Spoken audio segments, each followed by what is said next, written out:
What's up? Hey, hello, everyone. Wow. So today we are back going to talk about the challenge season 36 Double Agents, episode 11, where the editors had one job to make this episode not a cliffhanger. So my name is Rachel.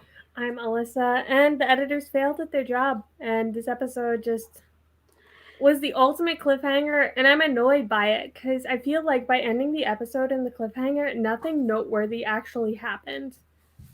So, 100% agree. There's a formula to any of these kinds of episodes like Survivor, Big Brother, the challenge. For the challenge, you start, they go back to the house, they do some talking, fighting, drama. You go to a daily challenge, you go to more talking, deliberation, who's getting voted in, more people talking. And then you go to the Crater challenge and you have someone go home. And so I'm like, that sucks. I want to see someone go home. yeah, I feel like this would be the equivalent of Survivor ending right before the votes were read at a tribal council, where Oh. it's like, someone's going home, but like there's something extra that's happening. And so I don't know. I was just annoyed by that, especially because I feel like this episode was pretty lackluster. Other than like the big thing that happened was Lolo leaving, but there's like some drama about that. So I just don't know. Yeah. It's like wait a week for the result of this crater challenge. We already know like Devin is in the crater and CT is probably throwing himself in. So it's like SMH. Yeah, SMH indeed. I just feel like, ugh, it's annoying.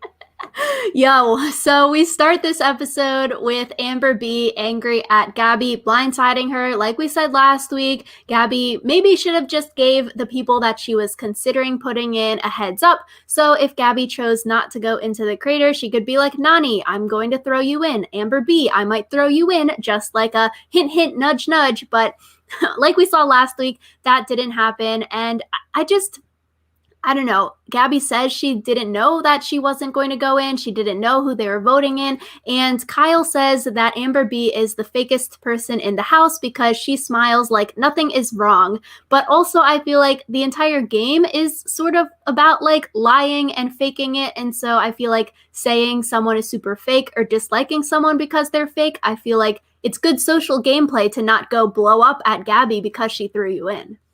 Yeah, I feel like it's interesting because this is not the first person to call Amber B fake.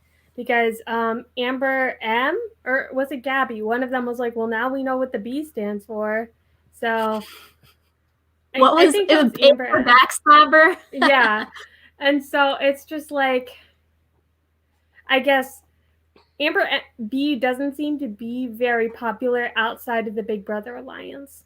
So, Yeah, which is weird because I feel like we haven't necessarily seen her do anything that other people haven't done in the game. Like we've seen, okay, Josh and Devin are mad at each other, they yell at each other. Cam was sort of angry when Jay and Teresa threw her in, and so it just seems weird that like, oh, now Amber B is like faking that she's not mad, then you're calling her fake. But I feel like if you don't show that you're mad, that's better social gameplay than like Devin yelling at Josh all the time.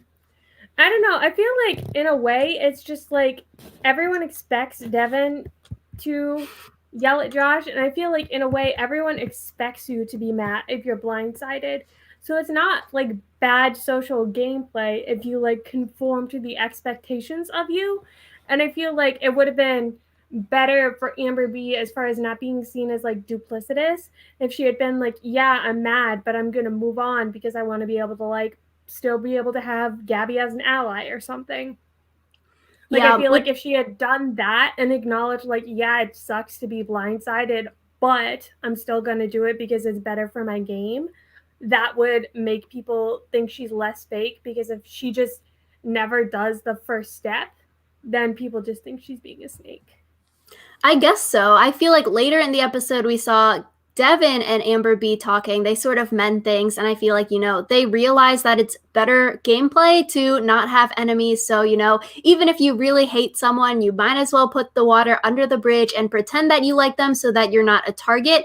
And so, I don't know. I just feel like being fake is sort of like part of the game because you can't tell the truth 100%. But it just seems weird that, like, some people can be like annoyed or mad that they got voted in, and then other people, I guess, can't. But I don't know. It's just like the whole point of the game is to go in and get your skull. So people being mad that they got voted in and then they got their skull, it's just like, at least you got your skull and you didn't go home. Yeah. I just think it's very strange. Like, a lot of these people seem to be very hypocritical, like you said, where some people are allowed to be mad and some people aren't. Some people are allowed to do things and other people aren't. It's kind of exhausting. So, Speaking of being weird, we have Josh being weird as usual. And this scene at the beginning was just so odd. And then I'm like, what did Josh do to the editors to have this? But Josh is like confessing to Nani that he maybe likes Nani. And then Nani is like, you're like my sibling, brother. And then Josh is like, oh, step siblings. And I'm like, oh no, this is not that kind of TV show, Josh. That is just so weird. And it's like sort of funny, awkward, weird that it made the cut for the final show. yeah, I don't really know what's up with that. Like, I would understand it if, like, Josh and Nani were now dating and it was like, haha, this is cute. Look at the origin of their relationship. But since they're not, it's kind of like, Or even if they were like flirty and that was like their whole thing this season, like, oh, Lolo and Nam had a little like love sequence at the beginning of the season where maybe they like each other, maybe they don't like each other in that romantic sense. So like we haven't seen any of that from Nani and Josh. And so it just seems weird that it was thrown in here. yeah, it was just very strange. I didn't like it. Or maybe it was just that so little happened this episode that they were like, actually, we have to have this because otherwise we're not going to reach the minimum that we need to have an episode. So, And like step siblings, that is just so uncomfortable. Yeah. So we go into the daily challenge. I think, this is a cool challenge. They're hanging from a rope on the helicopter and they go to swim to a platform to stop their time. I feel like, though, with this challenge, similar to like other challenges we saw in the past, it looks good on paper. In playing out, it's sort of not as good. I personally felt like this challenge took up like 30 minutes of the episode where they could have cut it down. And I feel like after the first few teams go, it sort of gets a little bit boring because then it's the same thing back to back to back. Yeah, it was kind of boring too because it's like they're not competing against anyone. It's just whoever has the quickest time. And so it's kind of boring because nobody's fighting or anything. The most noteworthy things were Josh missing his rope and then Big T suddenly being amazing. So yeah, I think like the only funny thing was like people falling off, like Anissa flopping in and she calls herself a turd.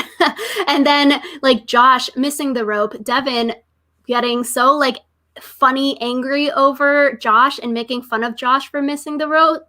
But then Devin does the exact same thing Josh did and then misses the rope. So it's like sort of funny karma there. But like other than that, people were good at the challenge or people were really bad at the challenge. And it was funnier to watch the people that were bad at the challenge. Yeah, I feel like the only like good team that I enjoyed watching was Big T and CT just because like I really love their partnership in the challenge because they're definitely like an odd couple. They never intended to get together, I don't think, but they work so well together. And just like CT hyping up Big T and being like, as long as she gives it her all, I'll be proud of her. I was just like, oh, I love them so much because it's like I never really expected to like them or their partnership, but I really do.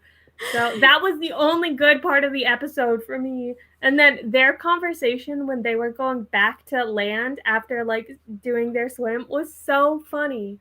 So No, honestly, that was like so cute. And then she says that she did swimming in school and she was also a pole dancer. So that helped her hang on to the rope. I was like, oh my gosh, such a treasure. Like, we need to keep them together as a partnership. They like play off well of each other. And yeah, I agree. It was just really, really cute.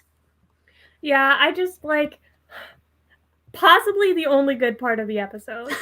So, Yeah, and so going into some of the more sketchy parts of the episode, with Josh and Devin falling off of their ropes without even like touching the rope, they just like missed their rope. Apparently, Cam and Leroy said in their Patreon, which like Patreon, you can pay a monthly subscription and you get extra content from people.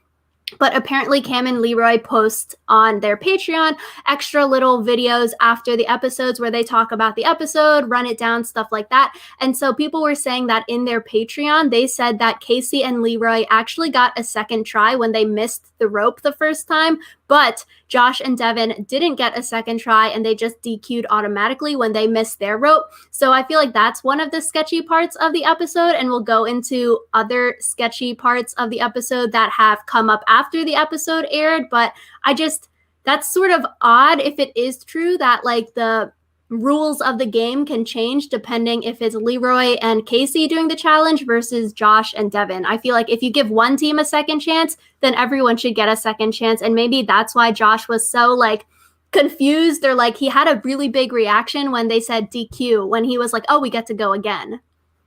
yeah, I feel like part of it might be like, why did Leroy miss the rope, or why did they miss the ropes? Because it just seemed like Josh just wasn't paying attention. So like maybe like Leroy and Casey like grabbed and missed or something, whereas Josh just didn't appear to grab. So I don't know. That did seem kind of sketchy to me though. I guess it would have been even sketchier if Leroy and Casey had ended up being the ones who won, but since they didn't and it didn't ultimately affect the outcome, I don't think it's that big of a deal. It just makes Josh's reaction, I guess, more understandable.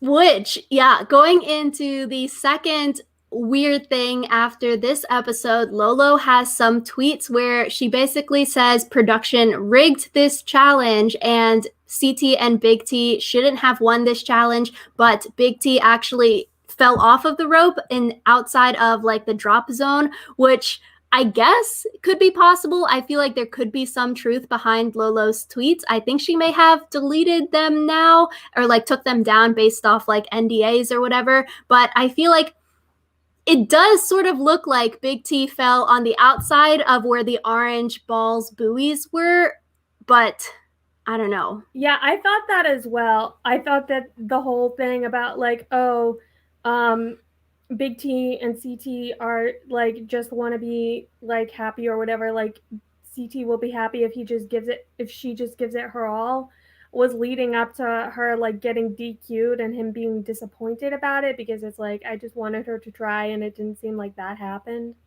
So I don't know. Yeah, because even like the people watching the challenge, the other challengers, they were like, oh, did she miss the drop zone kind of thing in their reactions when they were there real life. And so I don't know, low key, I can see production rigging the challenge for CT, especially because they know that CT is being blocked out from going into the crater. I can also see production maybe, you know, helping Darrell out. And so the production probably really, really likes their OG men, especially CT, because he's very popular and he's one of the like most well-known challengers. And so I could definitely see them helping CT out to be the double agent so that CT can get his skull and make it to the finals, because all of the other big names like Wes, Ashley, all of those people have already been sent home. So I feel like they want to save CT low key. Yeah, and it's also like the big name challengers, like the OG challengers, are the ones who bring the views. Because it's like people will watch a season with CT in it, even if he doesn't do well, just because he's in it. So Yep, you know, no one really wants to watch a bunch of Amber M's frolic around in the challenges. So I agree. I feel like you can't prove that the challenge was rigged. Other daily challenges are rigged, but personally, I feel like with these time challenges, like Alyssa was saying, nobody is actually versing each other. This isn't like a mud wrestling where you can physically see the winner. This isn't like the challenge where Jay and Teresa won and it was the mini final where you obviously have a clear winner. But I feel like when you're just adding all of these times together, you could totally, cut a few seconds here and there, and we don't see the times. They didn't post any of the times online. So it's like, you can't really tell who won as a viewer because it's all edited. Maybe someone took like 10 minutes, another team took 8 minutes, but they said the 10-minute team beat the 8-minute team because we don't got a stopwatch here. I think it was interesting because TJ, when he like did his announcement of like, oh, who's the winner, he said something like, and this was a blowout, which I thought was interesting because it seemed like everybody else like seemed kind of shocked that CT and Big T won. And it's like, if it was really as much of a blowout as he's saying it was, wouldn't everyone kind of know who was going to be the winner? So I don't know. Yeah, This like was when you're weird. Yeah, like when you're there, you can maybe tell some kind of semblance of time, like, oh, that was fast. Oh, that was really slow. But yeah, I don't know. It's just sort of fishy, like it being rigged, and I could see it being rigged. It could not be rigged, but it's just fishy because when you can't see times and it's all individual like this, you really don't know times like this, especially in finals for the challenge where it's just different days and they add up the times. Those are the most fishy. And I feel like Big Brother does a lot of these challenges too, where like one person does it at a time. You do a puzzle, you do a maze kind of thing, and then they tell the time at the end, and then the person with the fastest time wins.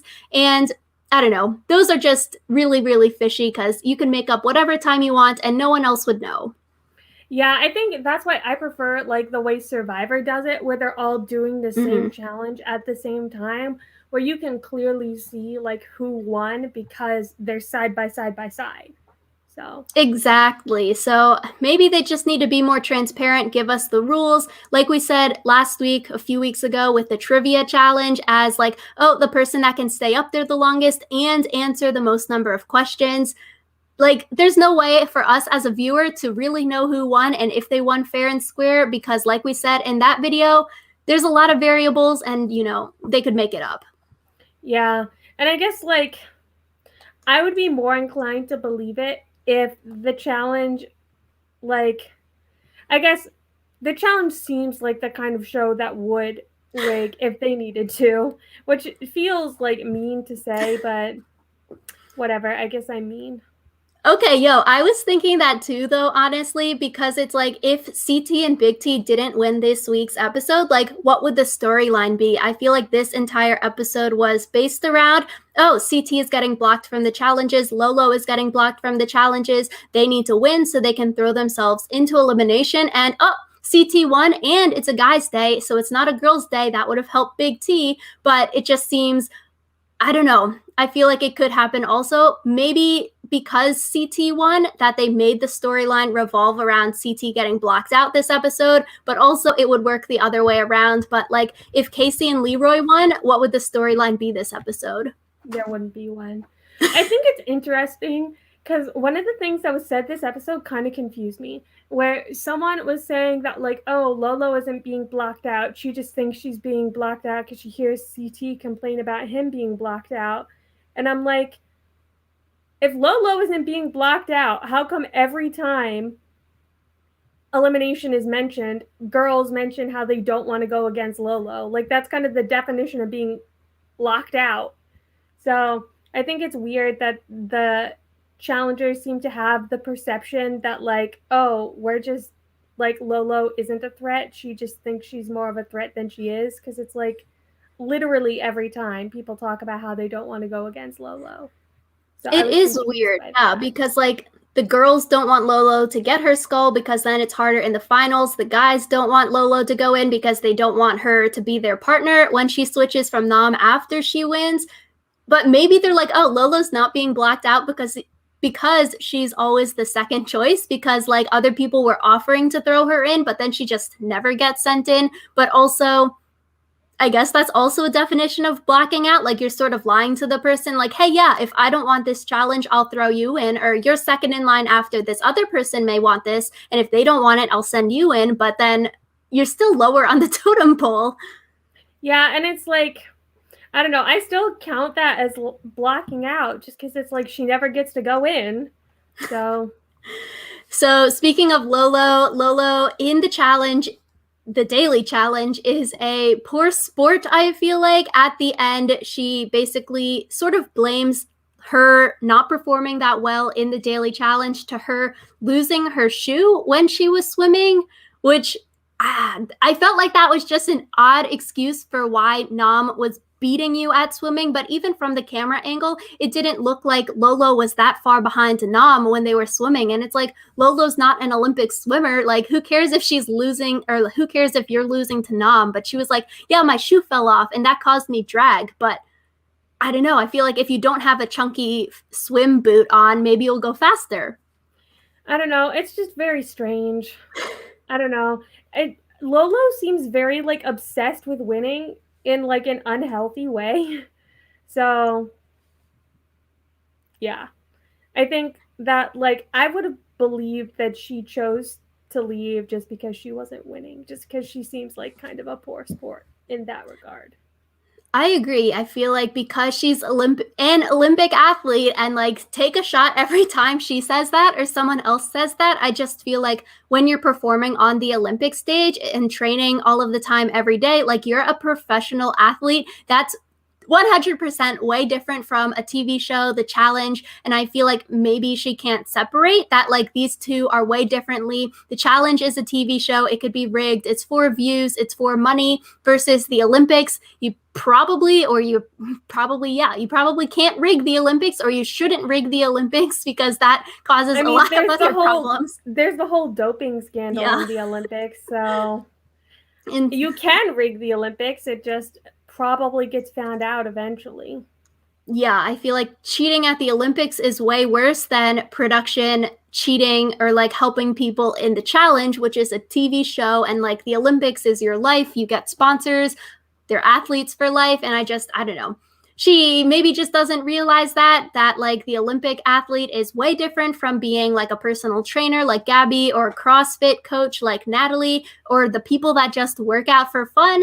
And maybe she's just not used to like losing per se, but also maybe not performing to the best of her abilities, and she can't figure out why her and Nam keep losing. Yeah, and I think like it's hard because it's like either Lolo has to admit that she's not as good as she thinks she is, or she has to like blame it all on Nam. And if she blames it all on Nam, then people think she's a bitch. And so it's like even if it is all Nam's fault, which I don't know, maybe it is, then it's not Nam's, it's her shoe's fault this time. But I just felt so bad for Nam that like on the platform, Lolo is like complaining about the shoe falling off, but Nam says that, oh, he hurt his back while he was swimming, but he didn't tell her that he was in a lot of pain and he's just comforting her. And then I just felt so sad because like he put his pain aside to like attend to her complaining about the shoe. yeah, and I think part of that is like you do need to communicate with your partner. Like if Nam chooses not to tell her he's in pain, that's kind of like his thing too, where it's like you should tell your partner when you're feeling things. Crazy idea, I know, but I don't know. So, speaking of Lolo, also, Lolo in this episode decides to leave this episode. And so that's the third and final weird thing that has happened this episode that has come out after the fact. But basically, Lolo was saying online that production, the show forced her to leave, and then they made her say or make it look like that she was quitting to go train for the Olympics. And she was tweeting that like she would never quit something, stuff like that. But like it's a TV show, we don't see everything. And so maybe it's true, maybe it's not true, but just like the whole thing that she says that she wants to go train for the Olympics all of a sudden because you know she's not getting thrown into the crater, so like why stay if she's already losing? It just is so strange. Like who has that kind of thought process? And you already stayed there for like 11 episodes. Why not just stick it out till the end or get eliminated? It's like she's over halfway through at this point. So it's like she's wasted more time than she's saving. So yeah. So it just seems weird that like if she did quit, like why not quit after week 1? Or maybe she's leaving the show because she thinks she's not going to get thrown into the elimination, so like might as well leave now to like save face or whatever. But just weird either way if she did quit. But like if she was forced to leave, maybe that makes a little more sense. Yeah, and I guess, do you want to talk about the other like rumored reason she was forced to leave, or I guess we could. I don't know. It just seems like with the rumored reason that she was forced to leave, like there's no proof that it did happen or didn't happen, or maybe people were exaggerating why she was forced to leave. It's just like fishy all around. And it seems like if she didn't say those things that are like rumored to say regarding mental health, and like you're using that to make someone get DQ'd from the game, it just seems sort of like bad if that didn't really happen. It's just like a whole mess all around, because if it's true that like she was forced to leave versus if she quit, it's just like a big mess. yeah, everything is a big mess. And like I wish that I could like know who to believe, but it's like of course Lolo is going to stick to her story that she didn't quit. Of course, like production is going to stick to their story that like they didn't ask her to leave. So it's like you're never going to find out the truth, and I feel like no one else is going to comment on it just because they're not going to. So Yeah, so I mean, does it really matter why she left, I guess, because she's not in the show anymore, so it doesn't really affect next week or the outcome of the show, really, besides, I guess, the security breach, which is probably brought on because Lolo left the game. So it's just, this whole thing comes out of left field, I feel like, especially because, like, maybe before last episode, Lolo has never really talked about like wanting to leave the game. And then this episode, she has like said she wants to leave the game all of a sudden, versus someone like Nam has this back problem. That would make more sense if he chose to leave the game because he's injured, or like Nicole or all the other people that left because of injuries. Like it just sort of comes out of left field. yeah. So I don't know, because they made it all about like her relationship with Nam and how that wasn't going great, but it's also like her relationship with Nam didn't seem to factor into at all the fact that she left. Like they kind of mentioned it, but not really. So Yeah, I I don't know what's guess. up She just there. said, like, oh, good job, Nam. Like, you can get a new partner now because Nam is the rogue agent. Nam, I thought it was funny in the Ender confessionals. He's like, oh, I love you, Lolo. No, wait. I mean, I like you. And then he's like, oh, no, like you as in friends, but like non romantic. And I just thought that was funny because I could feel like Lolo would definitely take someone saying that they love you, but in a platonic way, as like in a real way. Yeah, that was a whole mess. So this happens, and then they finally go to the crater. Oh, there was something else that was annoying to me, where Gabby was mad at Devin for like making friends with Amber B, and it's like, shouldn't you be happy that your partner is like doing the heavy lifting that you don't want to do of like being friends with people? Because it's like you do want to be friends with as many people as possible for the good of your game. So why are you pissed at him for like being friends with someone when it's like that's good for you if she won't throw you in because she likes your partner? Exactly. That's like what we were talking about at the beginning. Like, you should just fake it. Devin, he faked it. Amber B maybe faked it, and they went and mended things. And then, like, Gabby, I don't know. I agree. I was like, that's sort of weird if, like, Gabby should have faked it too and just mended things with Amber B, but, like, that didn't happen, I guess. So that was just weird. I agree. But we see before the crater, CT wants to go in against the goof. And so, like we said, what has Josh done to production? Because we see once CT says the goof, cuts to a clip of Josh with the goof as his name tag written under like his name. And I was like, yo, that's sort of like Debbie or Philip from Survivor getting all of their weird jobs listed, and like former federal agent, question mark, model, dancer, teacher, librarian. I'm like, dang, Josh must have done something to production to get this edit. Yeah, I just feel like I thought it was funny because CT seemed to think everyone would know who he was talking about when he was like, I want the goof. And then Anissa was like, who the fuck is the goof? So. I thought it was weird that like it seemed like people were on the same page. Oh yeah, CT wants the goof. Let's give him Josh. Let's throw Josh in. I felt like that was the wrong strategy. Why give CT the person who he wants to go against? And Josh is in the Big Brother alliance, which like half the house is in that alliance.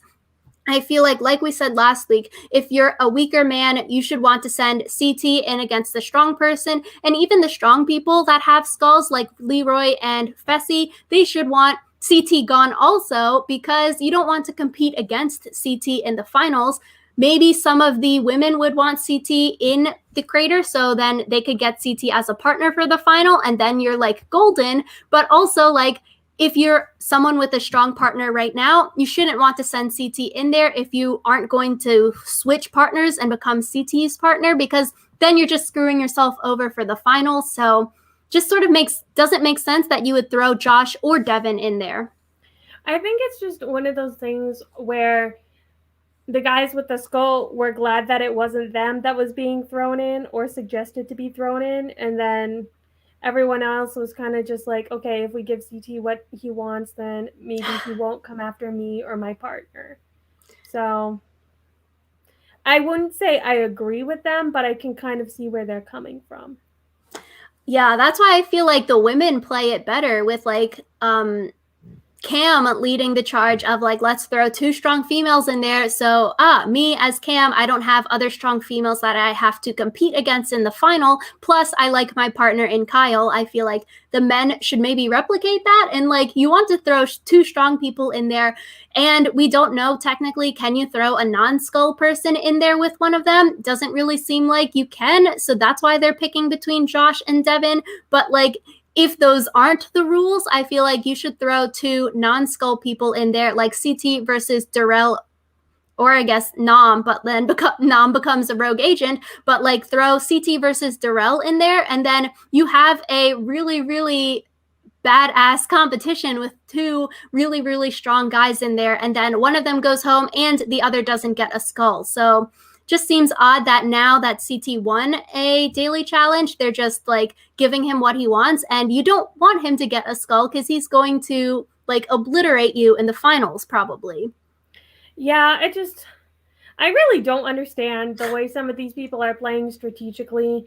So, yeah, I don't get it.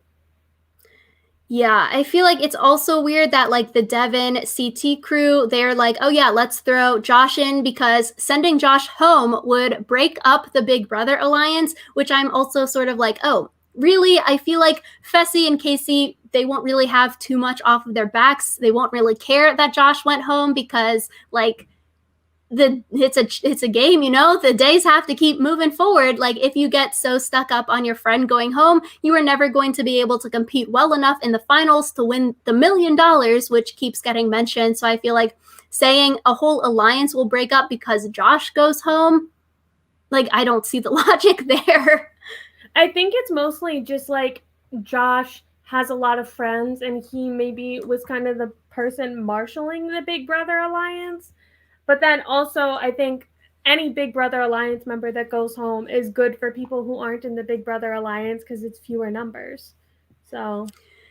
Yep, Devin should have thought about that last week before sending Amber B down there against Amber M to help all the Big Brother people get their skulls. But we go to the crater and there's no elimination, which very, very sucks. Before the episode ends, we see TJ say, oh, security breach. How scary. What's going to happen? And personally, I feel like it has to be two guys going home in a double elimination next week, because it would sort of be unfair to bring a new woman back into the game to be Nom's partner because he's the rogue agent. And if it is a woman coming back, hopefully it's not Amber M. But then it's like, if you skip Amber M because she's the most recently eliminated female, then you go to Teresa, or Ashley comes back for the third time. It's sort of, I don't know, just seems odd that like, oh, you'd bring Amber M back, but she was just eliminated at the last girls' day. Yeah, I mean, I think I wasn't a fan of Ashley coming back just because I feel like that's kind of cheap. Like, don't have eliminations if you're not gonna like stick to who was eliminated. So I do think I do agree with you that it's going to be like um a double guys elimination that's happening. So Yeah.